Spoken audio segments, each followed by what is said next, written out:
Bismillahirrahmanirrahim.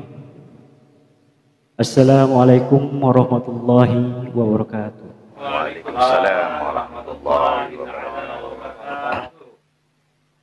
Allahumma sholli ala sayyidina Muhammad wa ala ali sayyidina Muhammad. Alhamdulillah, pada kesempatan hari ini kita berkumpul di Salwa Studio, yang pada kesempatan hari ini kita bersama pengurus takmir Masjid Ar-Rasyid, dan alhamdulillah juga di tengah-tengah kita sudah ada Kiai Haji Julfan Syahansah dari Pondok Pesantren Al-Munawwariyah. Dalam kesempatan hari ini Kiai Julfan Syahansah berkenan hadir untuk memberikan sedikit wajangan untuk menjadi pedoman kita nanti, dan mudah-mudahan wajangannya nanti dapat bermanfaat untuk kita semua. Amin amin ya robbal alamin. Assalamualaikum warahmatullahi wabarakatuh. Waalaikumsalam warahmatullahi wabarakatuh. Bismillahirrahmanirrahim. Alhamdulillahi rabbil alamin. Allahumma sholli ala sayyidina Muhammadin al-fatihi lima ughliq wal khatimi lima sabaqa nasiril haqqi bil haqqi wal hadi ila siratikal mustaqim wa ala alihi haqqa qadrihi wa miqdarihi al-azim. Rabbi syrah li sadri wa yassir li amri wahlul 'uqdatam min lisani yafqahu qawli, amma ba'du. Sebelumnya saya mengucapkan terima kasih kepada sahabat kita Bapak Ali,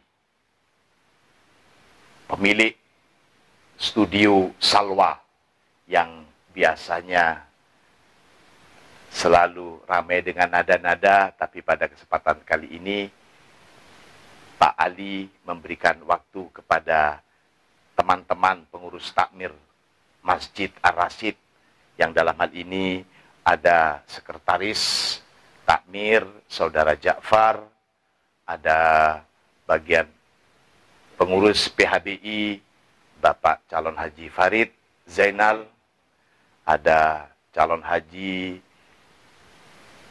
Bapak Ikus, dan selaku sesepuh Ar-Rasyid yaitu Bapak Haji Amiruddin. Mudah-mudahan segera semuanya mendapatkan giliran melaksanakan ibadah haji ke Baitullah. Amin, Allahumma amin. Teman-teman sekalian rahimakumullah, ini termasuk acara dadakan, jadi kita bicara santai. Namun kalau saya ditanya bagaimana untuk menjadi orang yang sukses, terutama dalam kehidupan baik di dunia dan di akhirat, maka pada kesempatan kali ini saya juga akan menyampaikan apa-apa yang sudah disampaikan oleh para kiai-kiai saya, guru-guru saya, satu nasihat sebagai pedoman yang selama ini juga saya jalanin. Mudah-mudahan ini semuanya menjadi ilmu yang bermanfaat bagi kita semuanya. Amin. Kita mendapatkan ridho dari Allah Subhanahu wa Ta'ala. Amin. Teman-teman sekalian rahimakumullah, pada kesempatan kali ini ada beberapa muktatifat atau penggalan-penggalan, rincian-rincian dari beberapa nasihat-nasihat para ulama tentang bekal atau semboyan dalam menjalankan kehidupan, dan kita harapkan bisa bermanfaat bagi kehidupan kita fid dunya wal akhirah.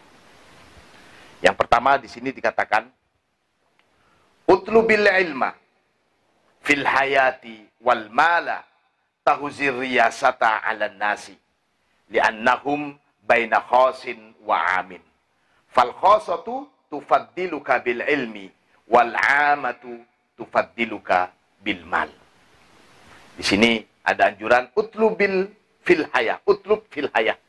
Di dalam hidup ini selalulah kamu mencari al ilma wal mal. Selalu mencari atau menuntut ilmu dan mencari atau menuntut harta. Jadi mencari harta. Tahuzir riyasata 'alan nas.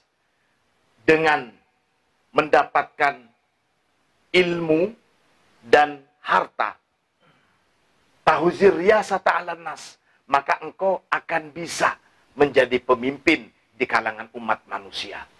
Semakin banyak ilmu yang engkau dapatin, maka engkau akan semakin terpandang. Semakin banyak harta yang engkau milikin, maka engkau juga akan semakin dipandang. Kenapa kok begitu? Kenapa kok umat manusia kok melihatnya ilmu dan harta? Karena di sini dikatakan, manusia itu terbagi menjadi dua. Li'annahum baina khosin wa amin. Manusia itu ada orang-orang yang khos dan juga ada orang-orang yang awam. Orang-orang yang khos itu mereka akan memuliakan kita dengan ilmu yang kita miliki. Dan adapun orang-orang awam, mereka akan memuliakan kita dengan harta yang kita miliki. Nah, maka jika seorang yang alim plus dia juga kaya, insya Allah dia itu dapat merangkul kalangan orang-orang khos dan kalangan orang-orang awam. Gitu yang pertama. Lalu disebutkan, man amalan nas falam yadlimhum wa haddathahum falam yakdzibhum wa wa'adahum falam yahlifhum fahuwa mimman kamulat muru'atuhu. Barang siapa yang bermuamalah, kemudian bersahabat, bertransaksi, atau melakukan hubungan baik dengan orang lain, kemudian dia tidak mendolimi orang itu. Di sini saya ingin menjelaskan kata-kata dolim. Di dalam konsep Islam, itu ada 3 dalam hal muamalah yang harus kita pahamin. Ada istilah fadlun, kemudian ada istilah adlun, dan yang ketiga ada istilah dulmun. Saya berikan gambaran yang mudah. Fadlun itu makna katanya lebih. Sementara adlun itu sama. Dan dulmun kurang. Maksudnya bagaimana? Saya contohkan begini. Ada seorang pekerja yang bekerja kepada seorang. Lantas sudah ada kesepakatan antara si, bisa kita katakan, juragan dengan tukangnya. Si juragan bilang, kamu ikut kerja dengan saya mulai pagi sampai sore. Saya bayar kamu 100.000. Ini kesepakatan. Nah, maka ketika si pekerja ini sudah melakukan pekerjaannya sesuai dengan apa yang ditentukan oleh si juragan, lantas ternyata si juragan itu cuma memberi 80.000, padahal kesepakatannya 100.000. Maka sebenarnya juragan ini sudah melakukan kedoliman kepada si pekerja. Dia dolim 20.000. Itu. Kalau umpamanya dia membayar 100.000, maka itu namanya adlun. Jadi sudah sesuai. Dia tidak dolim. Si pekerja dibayar 100.000 karena kesepakatannya seperti itu. Tapi kalau umpamanya dia dikasih 150.000, maka ini sudah bukan adlun lagi. Ini namanya fadlun. Si juragan sudah memberikan fadlun 50.000. Dari seharusnya 100 dikasih 150.000. Nah, di sini dulmun. Kita tidak boleh mendolimi orang lain. Jangan sampai merugikan orang lain. Baik merugikan secara material, juga merugikan secara harga diri. Man amalan nas falam yadlimhum. Barang siapa yang melakukan muamalah, yang melakukan negosiasi dengan orang lain, falam yadlimhu, dan dia tidak melakukan kedoliman pada orang tersebut, wa haddatsahum falam yakdzibhum. Kemudian dia bertutur kata, berbicara kepada mereka, falam yakdzibhum, dan dia tidak bohong. Wa wa'adahum falam yukhlifhum.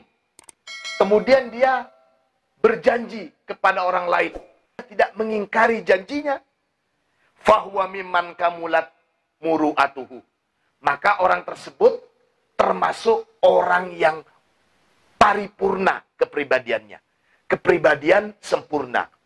Dia tidak melakukan kedoliman, dia tidak berdusta, dan dia tidak mengingkari janji. Itu nasihat yang penting.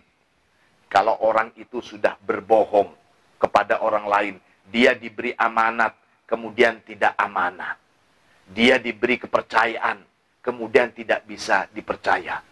Maka sungguh sangat sulit sekali untuk mendapatkan kepercayaan tersebut. Kepercayaan amanah itu dan amanah itu adalah sesuatu yang sangat-sangat berharga sekali. Semakin kita bisa menghargai kepercayaan orang lain, maka akan semakin mahallah harga diri kita. Tapi kalau kita sudah tidak bisa menjaga amanah, menjaga kepercayaan orang lain, maka sebenarnya kita sudah menggadaikan harga diri kita. Lebih baik kita berjuang mati-matian untuk menjalankan apa yang kita janjikan, yang dampaknya orang akan semakin percaya kepada kita, daripada kita leha-leha dan kita menganggap enteng masalah janji kita kepada orang lain.